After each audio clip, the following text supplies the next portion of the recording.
All right, what's up, y'all? Welcome in. It is GC Live. I am Wes Mitchell here live from BP Skinner in the Vista. Come on out if you have not come by the store before.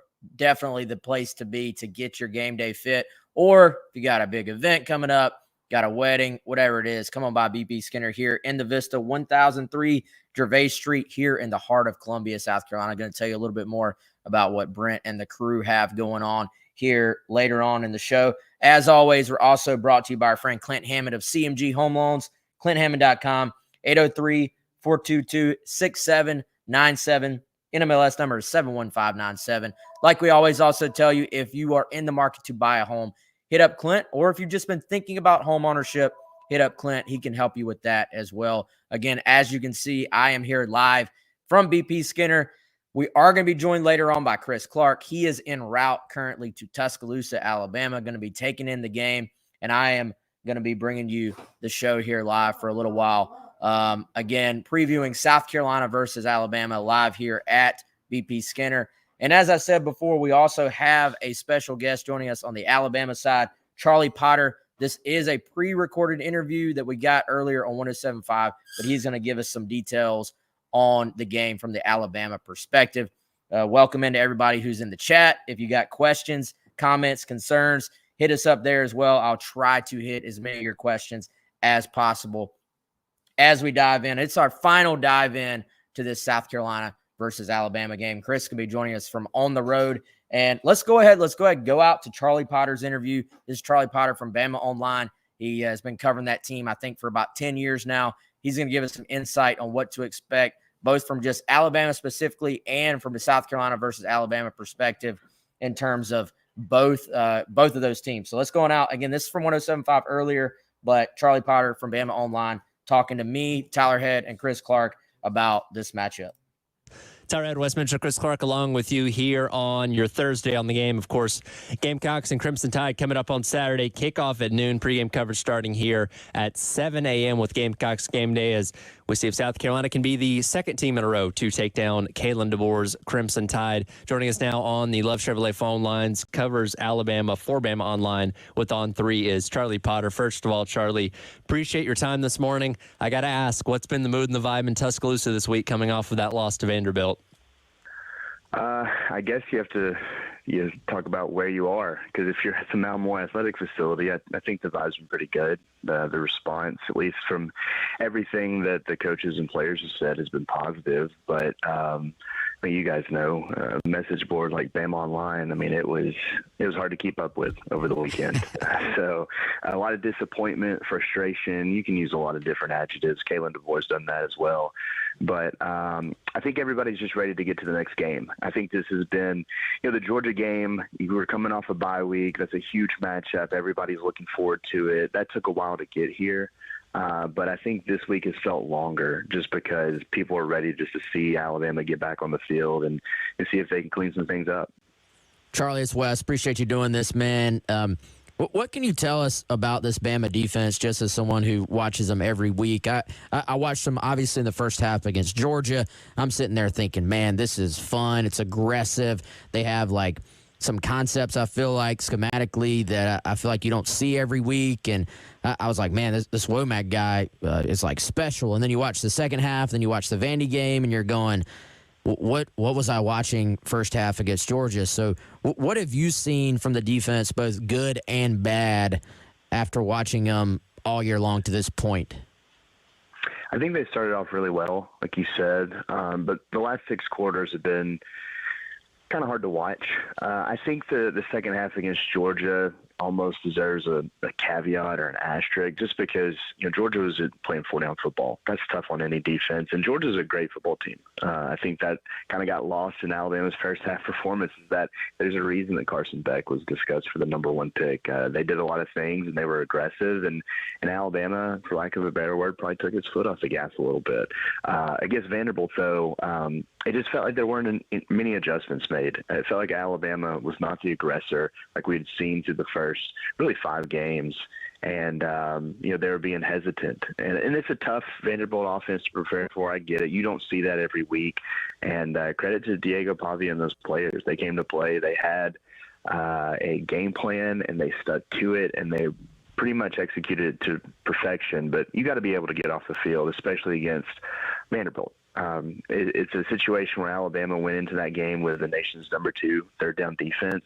I think they'd only allowed 11 third down conversions in its first 5 games. Against Vanderbilt, they were 12 of 18, and they doubled them up just in terms of what they've been able to do in terms of getting off the field. So it's really simple stuff. Like, I think this defense still has a lot of talent. I think Kane Womack can turn the ship around, but it just comes down to getting off the field and being the aggressor. When you have the talent that Alabama has on that side of the football, you should be able to do those things with relative ease, but it hasn't looked like that in the last 6 quarters.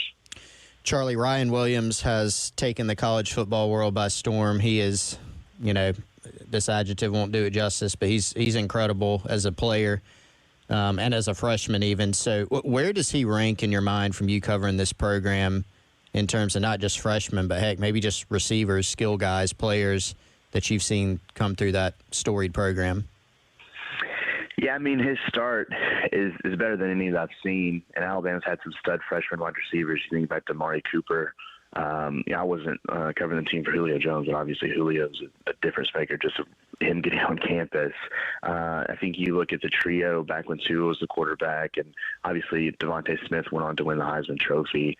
Jalen Waddle was great as a freshman.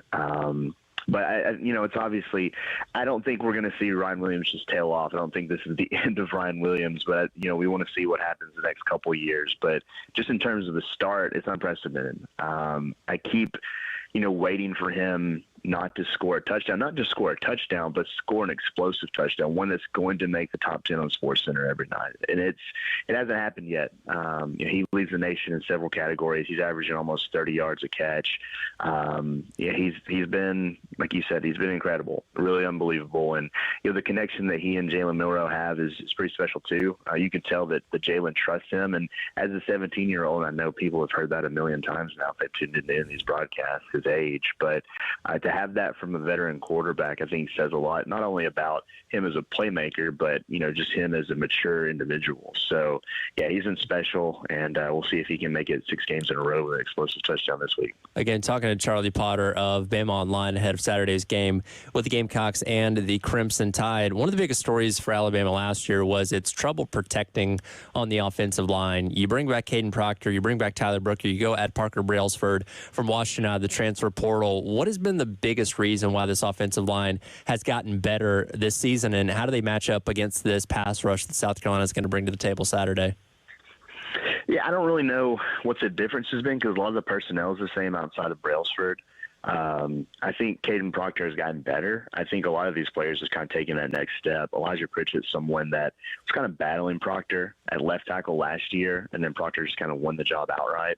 I think Elijah Pritchett's been pretty solid on that right side. He did give up that strip sack on Milroe in the Vanderbilt game. But, through 5 games now, they're sitting with 8 sacks. Last year they gave up almost 50. So that is clearly a step in the right direction. I think Chris Kapilovic, the new offensive line coach, has done a really good job. And they've actually rotated some guys. They've tried to get their best players on the field. I think the best 5 are Proctor at left tackle, Booker at left guard, Parker Brailsford at center, Jaden Roberts at right guard, and Elijah Pritchett at right tackle. But we've seen Geno Vandemark, the Michigan State transfer. We've seen Wilkin Formby, who's going into his second year at right tackle. But I think they've started to develop some chemistry, some continuity, and I think a lot of these guys have taken the next step. But I think really, I don't know if you can pinpoint it to the reason for the success, but with this new offense, having a center like Parker Brailsford, who's played in it, who was the anchor for an offensive line that won the Joe Moore Award last year, I think he's been a really huge and maybe underrated addition to this offense. I don't think he's given up a pressure or a sack all season long, and he's been kind of really the driving force up front. So they've been better. They're going to be challenged this week for sure. But if they can keep up what they've been able to do for the start of the season, I think they'll be in good shape. Charlie, I'm sure you could maybe write a book about the differences from going from Saban, who just had a particular way of doing everything, to a brand new coaching staff, and especially when you consider how long Saban was there. But if you sort of lean in on the offensive side, and in particular the offensive scheme, what are maybe the differences, or what are we going to see on Saturday from this offense in terms of their approach beyond just, we talked about Ryan Williams. Obviously, Jalen Milroe is just special in terms of his electric athletic ability, but what do you sort of see from this offense in terms of just how they try to go about their business on the field schematically? They've been aggressive. I don't know just the complete X's and O's of it. I'm not going to pretend like I do, but it hasn't been just a drastic difference. Like, it hasn't just been like, oh man, look, this guy invented the wheel offensively. But you can tell that Kalen DeBoer is a special offensive coach. I think Nick Sheridan's done some nice things. I do think, they've done a good job offensively, but I think fans are, of course, this week they're frustrated about everything. They're frustrated about what he's wearing on the sidelines. But I think they want to see more from the run game, and I think they want to have a balanced approach offensively. But when Jalen Milroe has been so explosive, both with his arms and legs, you lean into what you have from a personnel standpoint. I think that, at the end of the day, is what makes this coaching staff successful, is they do that. They know what works, and they have things that they've done in the past that have proven results, but they're going to mold what they do around their personnel, and that starts with Jalen Milroe. And I think it's paid dividends for Jalen because this offense is catered to him. We've seen a lot more design quarterback runs. I don't think that's something that we saw at Washington with Michael Penix. It just doesn't make sense. They've really leaned into what they have in Alabama. And, right now that's Jalen Milroe, that's Ryan Williams, that's Jeremy Bernard. And I think if they can find a way to get these running backs involved too, this offense can be, damn near unstoppable. So I think that's kind of the missing link right now, because when you talk about a defense that can't get off the field, the way to help them is to have sustained drives offensively to give them a little bit of a breather. And if you can get Jam Miller and Justice Haynes going, I think that'll be a real positive for both sides of the ball. But so far, outside the Vandy game, they scored 42 points a game at minimum. And I think if you're an Alabama fan, you have to be pretty happy with that. Charlie, since you mentioned Kalen DeBoer and the wardrobe issue, obviously that was one of those things that bubbled up that you see in college football when you lose a game and it wasn't expected. Everything is on the table in terms of, criticizing it. But, what is the temperature on DeBoer right now? It obviously shouldn't be probably like it is right now. They've lost a game. This is a guy that's lost 13 games in his entire college career. He took a team to the national title last year. But following Saban at Bama is tough. What do people think there generally about DeBoer, and how would things look if they dropped a second straight game in which they're favored? Yeah, I think the chatter would definitely increase if they were to lose this weekend, and it's entirely possible. South Carolina's not a bad team. I think they're probably better than Vanderbilt, but it's a situation where a lot of the stuff that's been said is just people that have been upset since January 10th when Nick Saban retired. That don't like change, that, we're so used to something for 17 seasons, and that's something being the best that we've ever seen. It's tough to go to something different and then see these results, especially whenever I think it'd be different if the whole roster left and he had to, kind of put together a patchwork quilt. But to lose at Vanderbilt, the talent that's on Alabama roster, I think has been the toughest pill to swallow. Now, bringing up the T-shirt on the sidelines, or music at practice, or hell, the one time they had ice cream after practice, that just says to me that you haven't liked them from day one. And so that's just people's opinion. That's what's going to be. It's only going to get louder if another loss happens. But I think for the most part, people aren't really that upset with Kalen DeBoer. He's an even kill guy. He hasn't been too high, too low, whether it was the Georgia game, which is the highest of highs, and losing to Vanderbilt, which is the lowest of lows.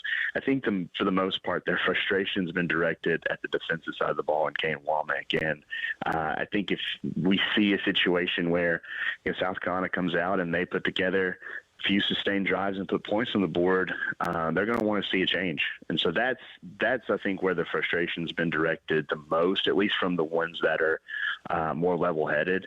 But who knows? If Alabama loses on Saturday, I might not log on to the website after the game, just because that message board's going to be on fire. I was going to say, if that happens, you might want to take a vacation next week just to avoid everything, the city of Tuscaloosa burning down at that point. No doubt. Yeah, it's. I think for the most part, a lot of people have been rational. I think what message boards they'll allow is for the extreme, and we've seen plenty of that. You guys know how it is. If you can scroll down to the bottom of our message board, even probably today, but right after the game, like the oldest thread was maybe 3 minutes old. It was just thread after thread after thread, and then discussion after discussion after discussion. And heck, that's what Alabama is, though. It's the standard of college football. When they don't play well, people are upset, and I think losing to Vanderbilt warrants that. It's embarrassing, but they have a chance to right the ship, and we'll see what they do. Looking forward to it on Saturday. I appreciate your time, Charlie, and we'll maybe check in with you down the line as well. Appreciate it. All right, like I said, that was Charlie Potter, Bama Online, joining us there earlier today talking about South Carolina versus Alabama. Let's go out now. Let's give this a shot. We're going to try to join Chris Clark, who is currently on the road to Tuscaloosa. Chris, technology is amazing, man. You're coming in pretty clear right now. How much progress have we made? How close are we to Alabama? We are still not close to Alabama. I couldn't say. We are actually coming up on Thompson, Georgia, home of the Brinkley. Okay, yeah. We have passed North Augusta, a little past Augusta. Yeah. Gotcha. So we're going to try to do this. Again, Chris, on the road to Alabama, going to give some final thoughts on this game. And I tell you what, man, Chris, this it's been interesting to me to sort of get a feel watching a little bit of Alabama against Georgia, watching a little bit of Alabama against Vandy, just in how many ways this Bama team is different than what we saw under Saban. But then in some ways, how they're still very similar. Like I think you look at Saban, you look at his defense, you look at his scheme. We were used to for a while kind of considering that a three-man front defense. Like they're originally were a 3-4, you called it. But as time has gone on, as more and more teams run the spread, you look at what Saban was doing. They're in nickel just like everybody else, like 75% of the time. So Womack comes in, who actually has a very unique connection to South Carolina, and that his dad was a defensive coordinator here in Columbia.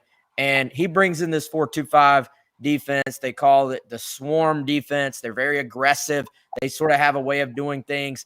And I wouldn't say just structurally and how it looks if you just kind of glance out there at the screen or on the field on Saturday if you're at the game. It's not really that different in terms of personnel maybe than what Saban was trying to do. But I do think just what I've seen so far, Chris, and I know you've been watching some tape of them against Vandy, to me, they are super aggressive. It's a little bit different in terms of the actual play calling defensively. And I'll say this, I don't know that Bama has necessarily that elite pass rush, at least yet, in terms of just saying, hey, we're going to rush forward, we're going to get to the quarterback. I know over the years we're used to Bama having those guys.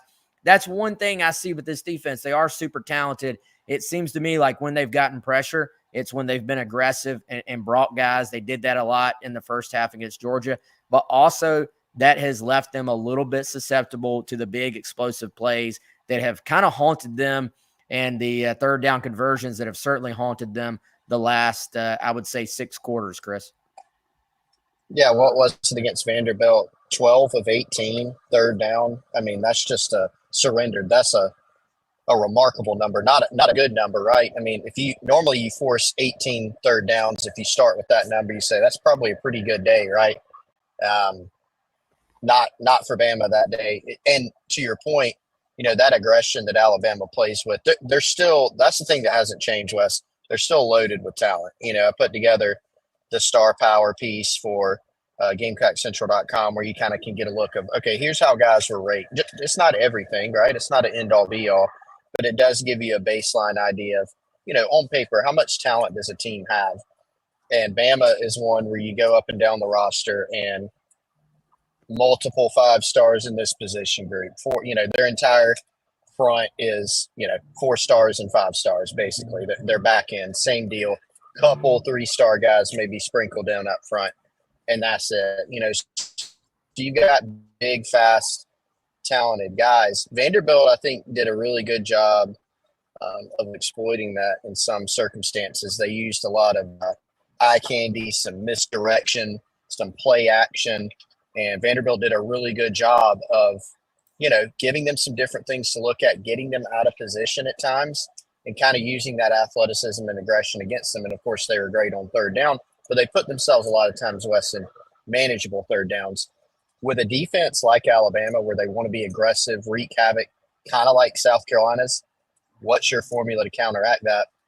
Use it against them, pop some big plays, be able to run the football a little bit. So still an extremely talented team. And that's the thing. I mean, when you look at this Bama offense, it's kind of interesting to look back at Nick Saban's tenure.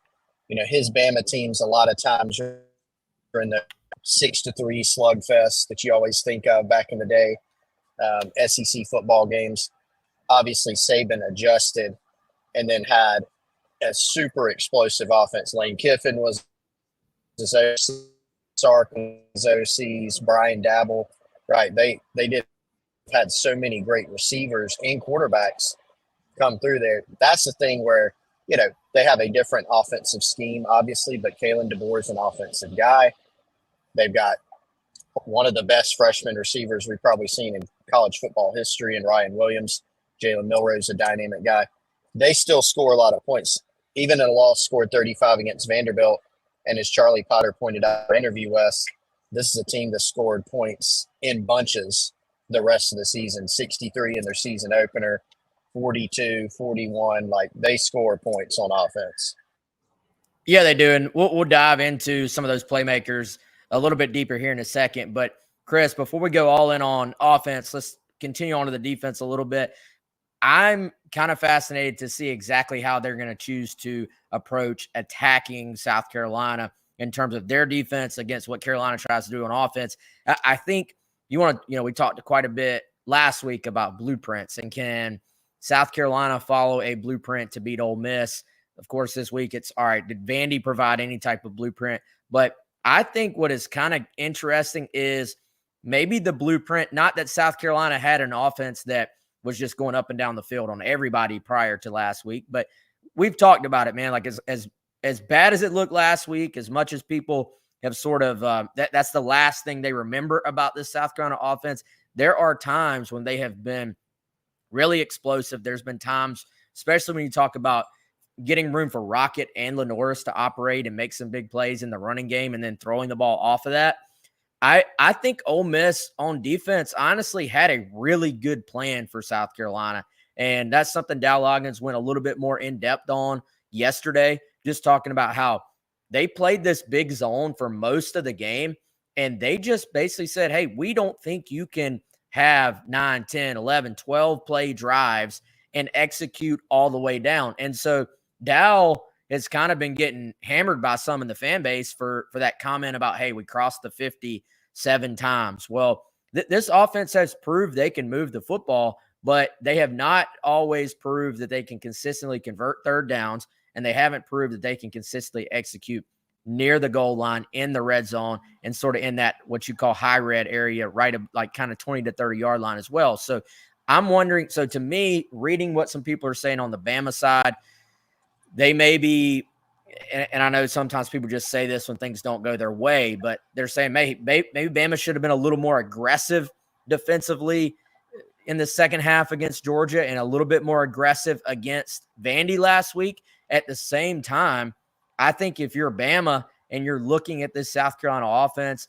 you're probably going to say, hey, what Ole Miss sort of did could work for us as well. So I think being more efficient for South Carolina, as we've talked about, they did not have the explosive plays last week that you're going to need if you're going to win a game like this. So I'll be very curious just how much of that game plan that we saw Ole Miss use that Alabama will try to use this week, Chris.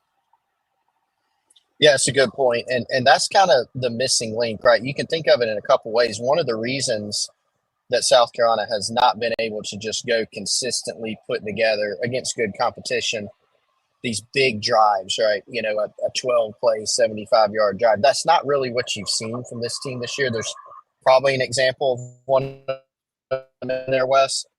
It's not what you think. It's not like the offensive identity for them.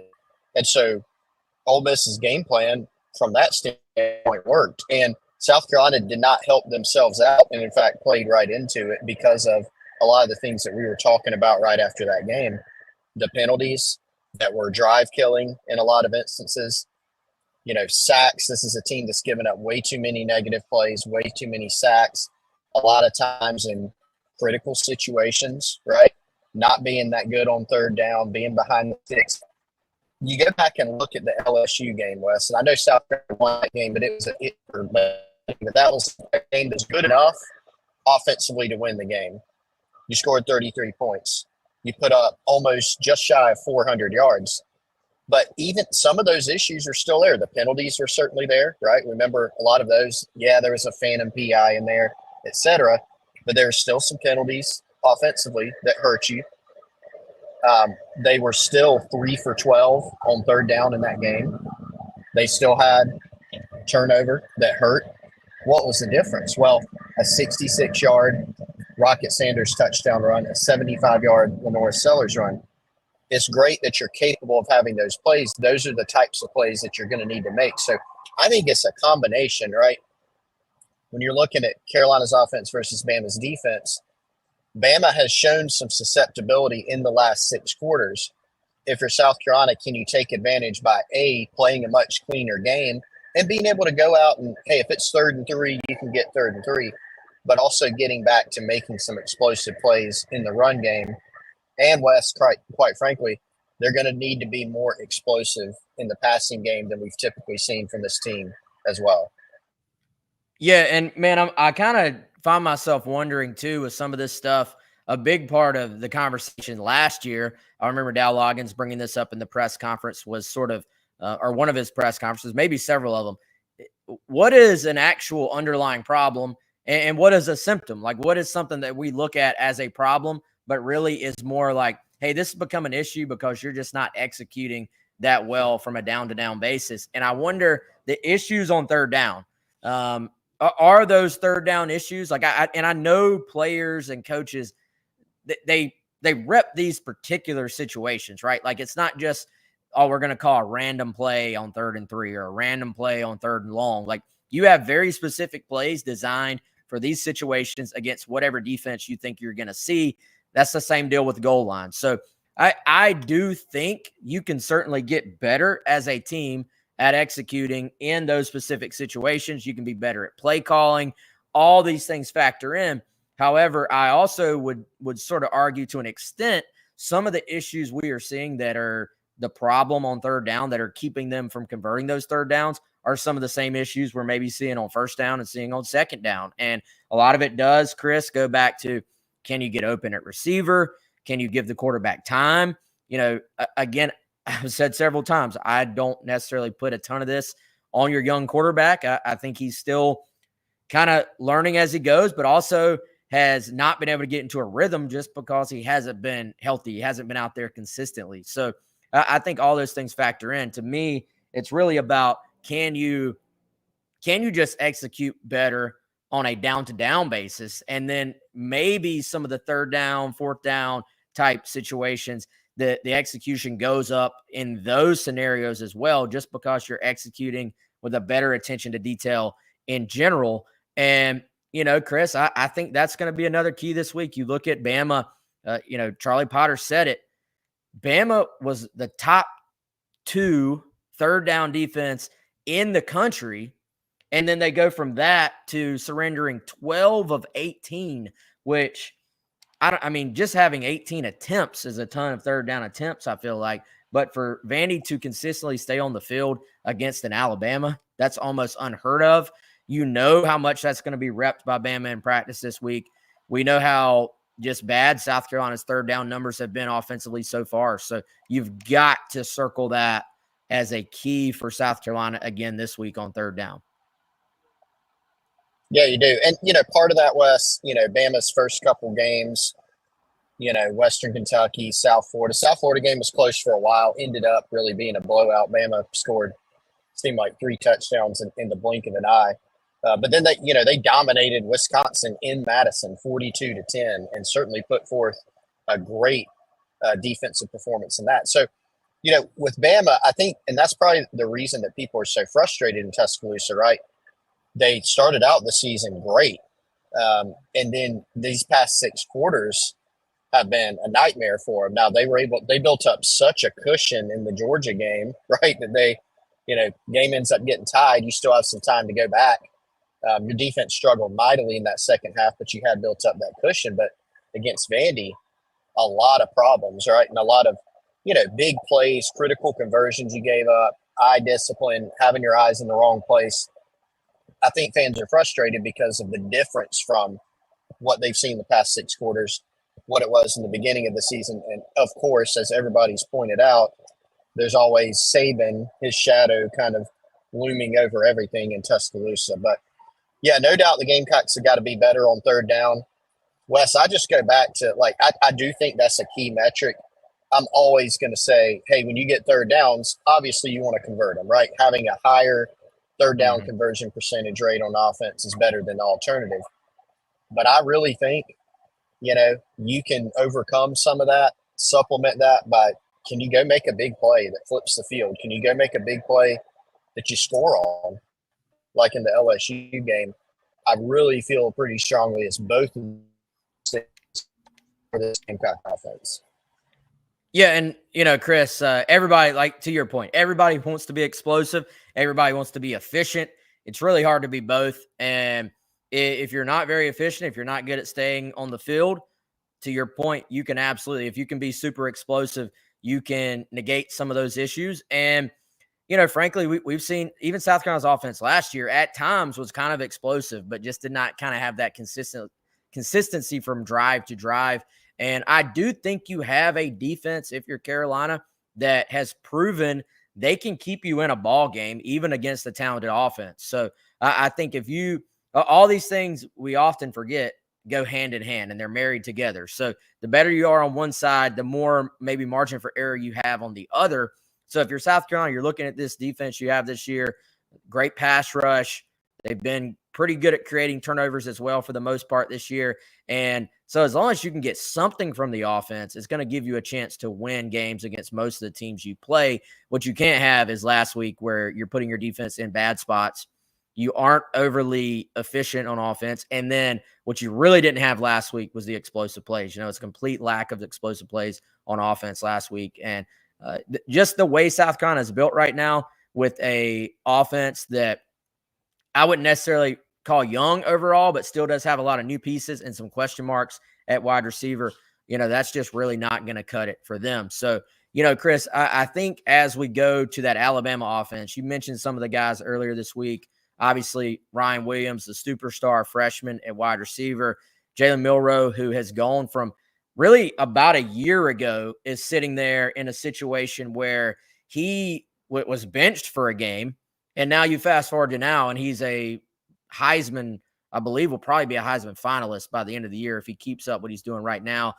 I think those guys take the headlines, but then it really kind of concerns you as a defensive coordinator, I'm sure, when you start looking at this Alabama offense and all the other weapons around them. Like, this is not a situation where you can devote all your resources defensively to slowing down those two and just think nobody else can beat us. Like, I think they have two talented backs. I think they have what really stands out to me too, Chris, the tight ends get a little bit lost in the shuffle, but they'll put two tight ends on the field.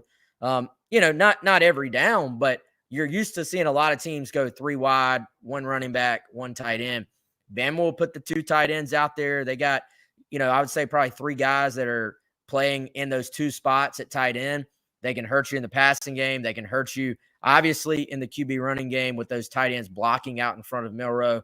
And they just really do have a lot of weapons. And I think they've done a good job not trying to necessarily take the Washington offense and make these guys run that offense. I think they've done a good job of bringing the Washington offense here, but molding it around the skill set of Milroe and these weapons. Yeah, Charlie Potter was talking in that interview that you just replayed, Wes, about how, kind of the next step for this offense is to get their running backs on track, right? And you go look, and sometimes you'll say that for a team where running back's a question mark because of the personnel, right? Like we wondered all last year for South Carolina. Can they get a little bit better running the ball? They were one of the country's worst teams running the football. This year you look at it and you go, well, can they get the run game on track? Maybe so, because they have a talented offensive line. You have an extra offensive player in Milrow that you have to account for in the run game, right? Design runs.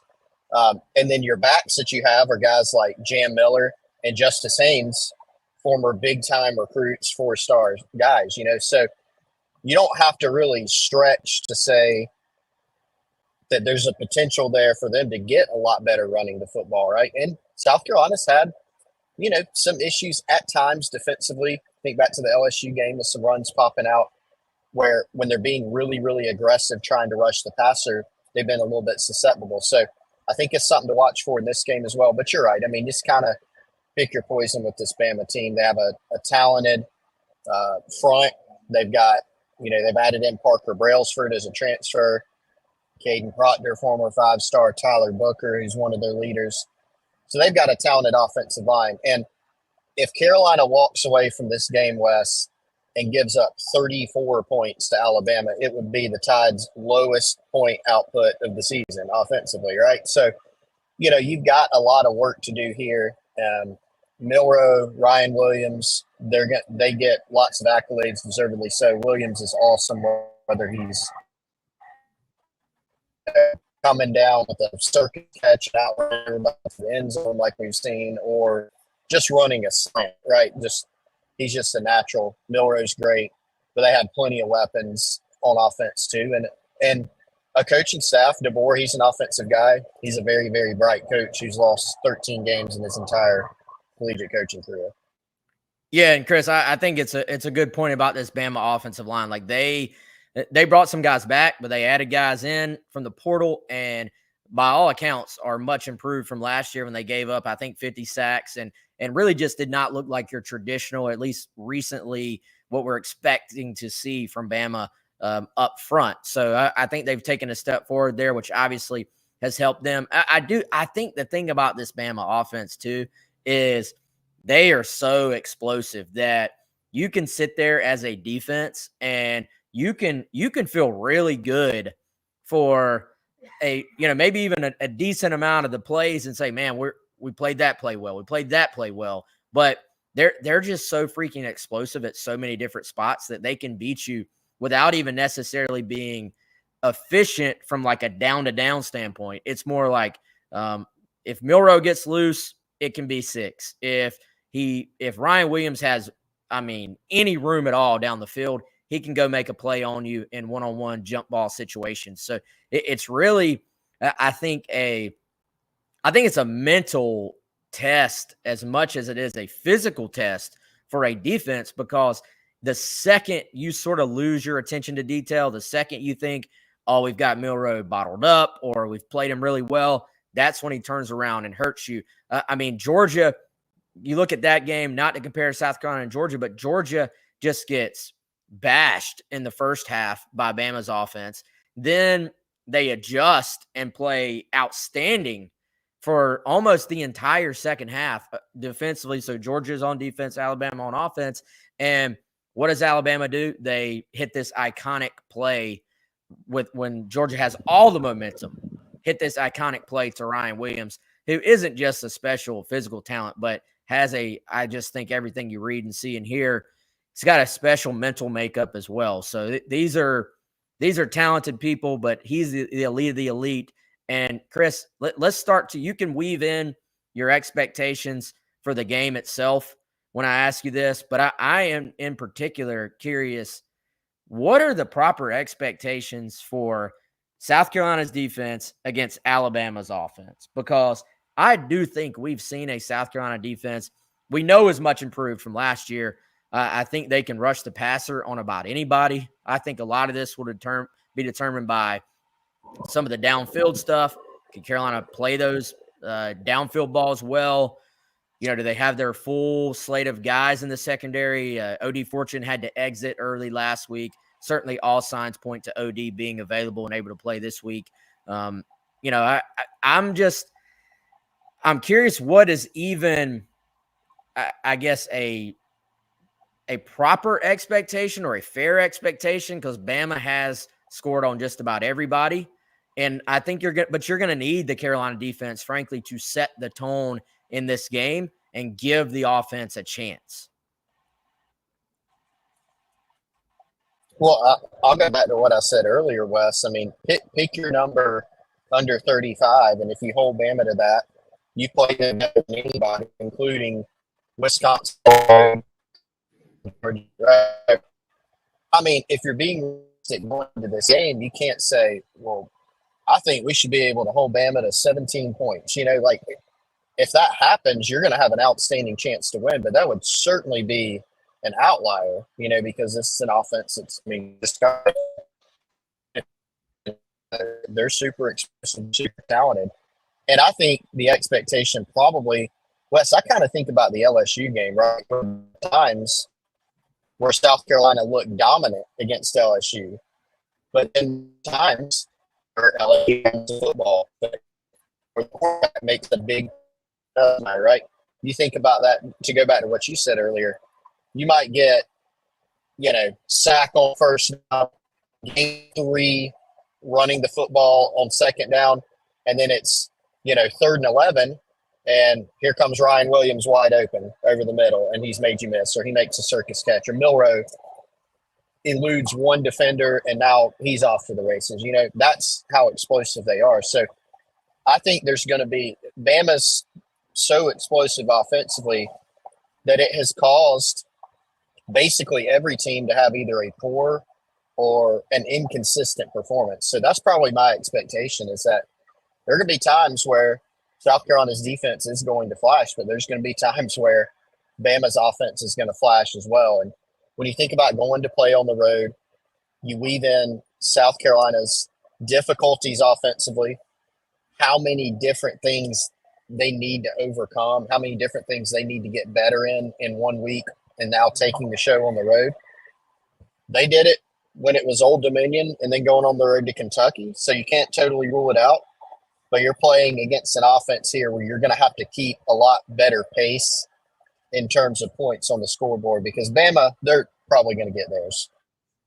Yeah, and I think this certainly, you can say this about any game, but as we know, depending on your opponent, you know, complimentary football in terms of the defense not being put in those bad spots like they were put in last week. Like I think this defense for the most part can match up with most of the teams they play and play pretty well. But when you're putting them in bad spots on top of playing a really good offense, that's when you sort of get in trouble and kind of get into the danger zone. And now I do think it's very easy to sit here and look at what you saw last week. And I think, Chris, when we sit here after a game like this, just like after that Old Dominion game, if you say anything positive about even the possibility of South Carolina competing, some people will get upset with you. But then if you don't pick South Carolina and then South Carolina wins, people get upset with you for that. So point being, it has been a roller coaster ride. Like we have seen, like you could sit here, I don't think you will, but you could sit here and predict South Carolina to upset Alabama, and nobody would believe you. I would think that that's going to happen. But we have seen this program, we have seen this team under South Carolina or under Shane Beamer the last couple of years be able to bounce back from some really rough outings and then go play very well. So I still don't think we know exactly what this South Carolina team is going into this game. We are certainly 5 games in, so we've got data. We've got a couple of frankly, really rough outings. We've got a couple of good outings, and we got maybe everything in between. The LSU game was probably a microcosm of everything we've seen in every other game. So who knows which thing we're going to see this week. But what you do know is that Alabama is talented enough that this is not going to be one of those games where you can just go down there and not play well and expect to win. You're going to have to play well if you're South Carolina. And that's not always the case week to week. We saw it against ODU, didn't play your best game, still won the game. This week, you're going to have to play well, and it's going to have to be complimentary. You have to get that sort of patented Beamer ball advantage from special teams. We did not see that last week. That's something that hasn't been talked about a ton, but you got to have your special teams advantage. You got to not put the defense in bad spots, and then I think you got to get just enough from this offense to go win a game. I'm with you, man. Where even is our path? Like if you're saying, hey, the defense held Bama to 31, can the South Carolina offense go to Alabama and score 32 points? You know what I'm saying? Like I don't know where that like happy medium is that you can feel comfortable holding them to that number and feel like the offense is going to get there. It almost feels to me, guys, like it's going to require a defensive score, a special team score, something special to happen in this game. The beauty of football, though, is that you never know. You never know what's going to happen. And this team has shown that they can play a good bit better, a lot better, frankly, than they did last week. And so only time is going to tell. But Chris, you're going a little bit in and out right now, I think, from where y'all probably are on the road. But let's give this a try. Real quick, Chris, what's your prediction? I do have Bama 31, which that'd be the lowest point total of the year. So giving the defense some credit there, but I've got Bama 31 and the Gamecocks 17. Fair. Maybe, and I have not sent in my score yet. Maybe I got 31 on the brain just because you said it, man. That's kind of a number that stuck with me as well. I'll tell you what. I think South Carolina will go play better than people are expecting. And that's just because it does not seem like they've had just back-to-back really poor performances under Shane Beamer. It does seem like they bounced back. I do think the defense will play well. I think the defense under Clayton White with this group, with this pass rush, for the most part, has been able to create turnovers. And I think Bama as a team right now, both offensively and defensively, like they're kind of a big play team in that they will certainly hit you with big explosive plays, but they will give up some of these plays as well. So I think that Carolina defensively is going to force a couple of turnovers that will put them in a good spot to hang around. And I do think one thing that we've not talked about enough is the lack of practice time and game reps from Sellers with his first team offense, with the same receivers while he's been out. So I think much like we saw Sellers bounce back and play well at Kentucky, I think you're going to see 16 bounce back and play well this week against an Alabama defense that is still searching to find itself. So I can't in good conscience sit here and straight up predict the win, but I do think it's going to be a tighter game than pretty much anybody in Columbia is expecting at this point. I don't know. Give me.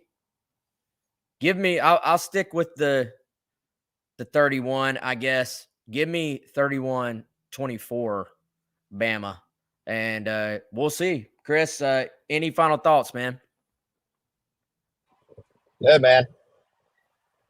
Chris is good. So, all right, we're good here at BP Skinner as well. We'll let Chris get on out of here. And Chris, actually, after I take you off here, hang on just so your end will completely upload as well. If we at any point were like in and out during this show and you're watching us live, you will be able to go back and watch us or listen to it on the podcast version. And if I need to, I'll upload the raw video as well onto our Gamecock Central YouTube. I know I'm here. I'm wireless. Chris is on the road wireless, so I want to make sure that y'all are able to hear everything we have to say. So if you watch live and you want to go back and watch, it'll probably be a little bit cleaner on the after like post-production version of that. But Chris, have fun in Bama, man. We'll talk to you soon, okay?